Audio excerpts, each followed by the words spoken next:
De todas as formas, as cartas do destino estavam contra Epicteto. Há 2000 anos atrás, em Hierópolis, ele nasceu na escravidão, e portanto nem mesmo recebeu um nome. Pois, Epicteto significa apenas o adquirido ou comprado. Epicteto nasceu escravo por volta de 55 d.C., em Herápolis, na atual Turquia, e faleceu em meados de 135 d.C. em Nicópolis. Epicteto nasceu em uma região que fazia parte do Império Romano e obedecia às suas leis. Uma delas, Lex Aelia Sentia, a qual não permitia a libertação de escravos antes dos 30 anos. Segundo Alfredo Julien, em Epicteto, Testemunhos e Fragmentos, durante a época de Epicteto, a escravidão não designava uma única realidade. Embora identificasse uma condição jurídica comum a todos os escravos, a de não ser cidadão, apresentava-se de formas múltiplas e variadas.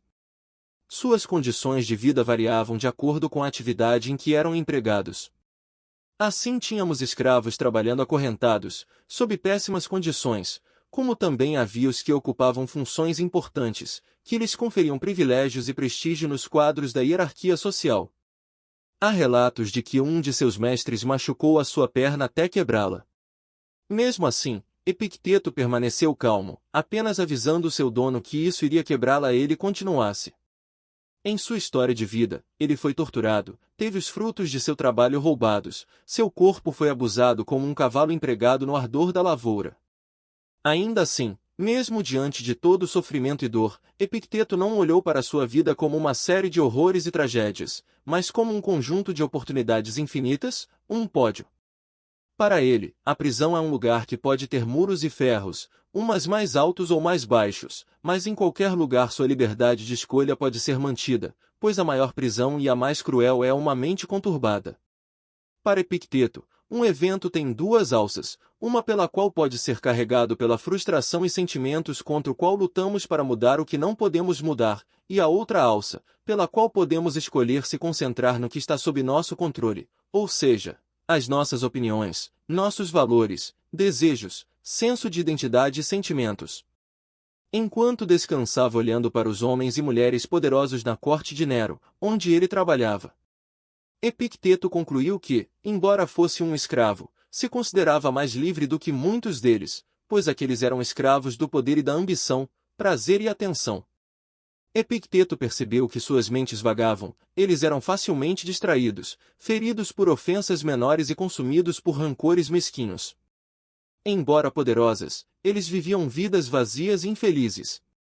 Desta forma, podemos observar que Epicteto, por toda a sua vida primou pelo pensamento de que a liberdade vem da mente e que isso está sob o nosso controle. Ainda jovem, Epicteto foi para Roma e ficou a serviço de Epafrodito, um importante secretário de Nero. Percebendo seu potencial, embora a história não nos revele ao certo por que motivo e quais os seus interesses, Epafrodito encaminhou Epicteto para aprender com o mestre estoico Caio Musonio Rufo. Segundo Sharon Lebel, Epicteto tornou-se o mais aclamado de todos os alunos de Musonio Rufo e acabou sendo libertado da escravidão.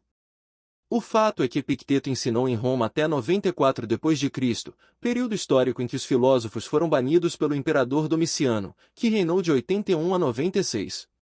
Naquela época, Epicteto havia ganhado a sua liberdade, mas com a perseguição do império de Domiciano, ele foi preso, torturado e exilado injustamente, se viu obrigado a deixar Roma, passando por adversidades e dificuldades inimagináveis, mas sem apresentar rancor ou desespero.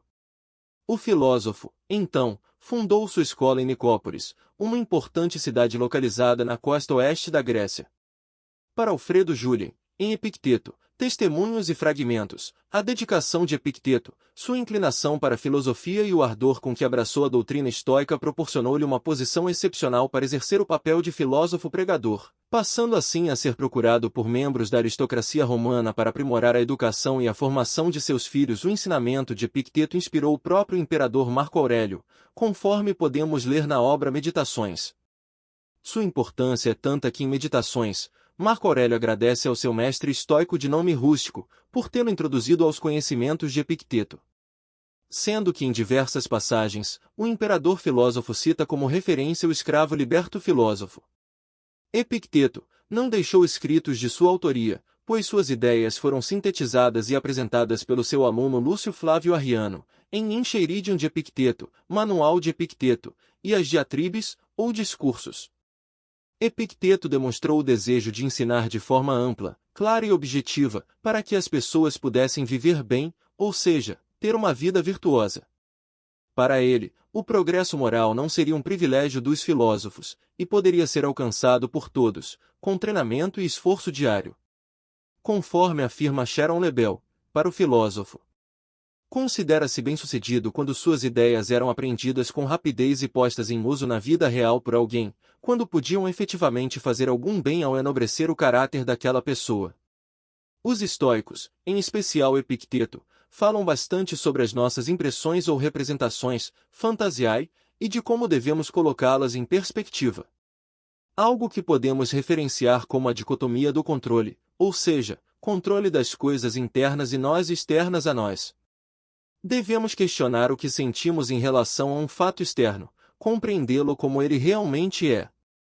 Ao ter essa percepção, podemos entender que as coisas são como as sentimos. Essa separação pode parecer até absurda, mas é importante para irmos aplicando aos poucos em nossa vida. Imagine o seguinte exemplo hipotético. Você é uma pessoa extremamente preparada, faz academia, praticamente um triatleta, porém é convidada para participar de um treinamento militar para um grupamento especializado.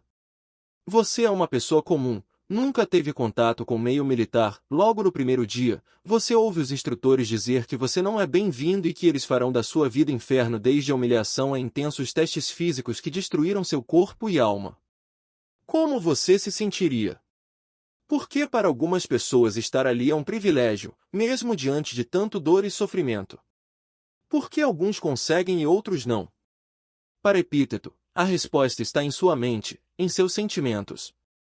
Pois existem aqueles que encaram o treinamento como uma honra e anseia com determinação concluir e se tornar parte do grupamento, aqueles que se dispõem a abrir mão do orgulho, da vaidade, conforto e do ego, ou seja, os capazes de forjar uma carcaça forte para enfrentar a dor, enquanto outros buscam controlar o mundo à sua volta, querem estabelecer o domínio de sua vontade, querem a glória, sem o sofrimento extremo. Estes sucumbem a pensar nos horrores que passarão, na dor que sentirão, nas condições extremas que serão submetidos. Estes devaneios da mente levam à frustração e à desistência.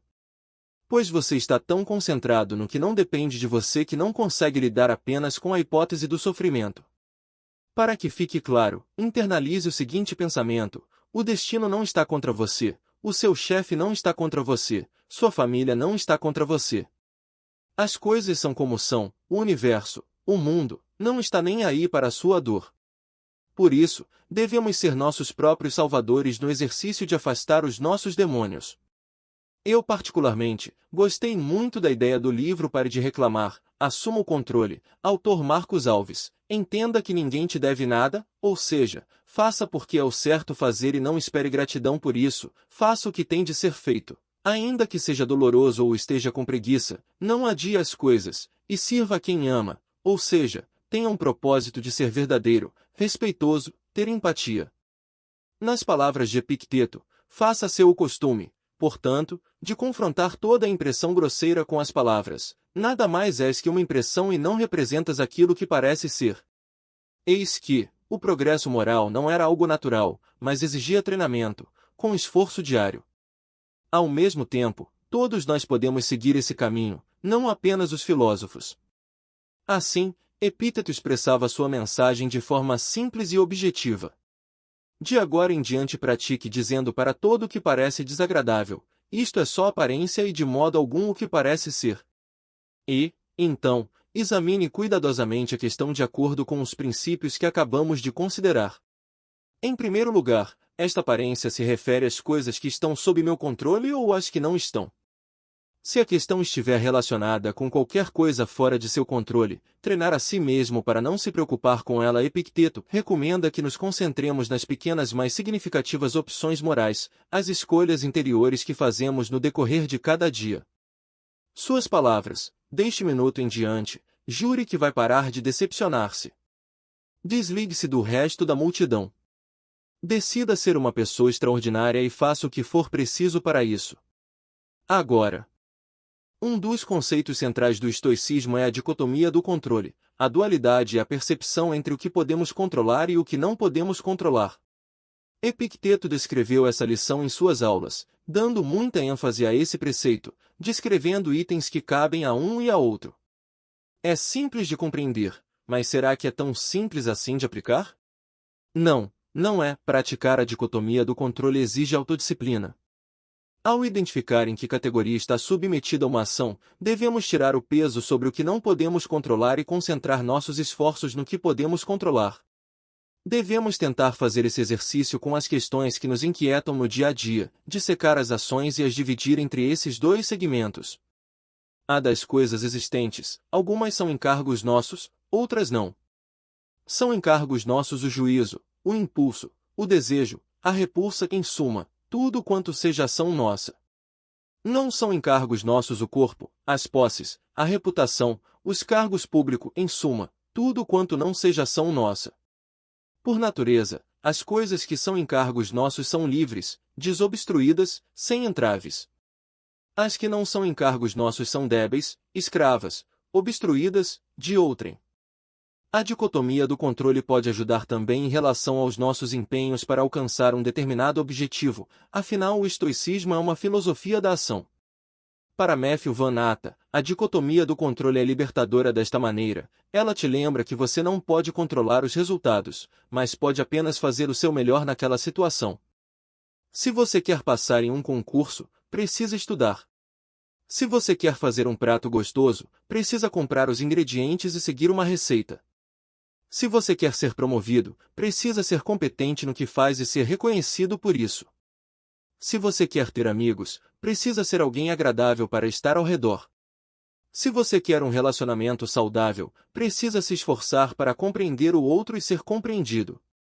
Epicteto nos ensina que devemos ser firmes com o que podemos controlar e passivos com o que não podemos controlar. Aprendi que mesmo quando a situação está fora de controle, podemos controlar a maneira como reagimos a ela.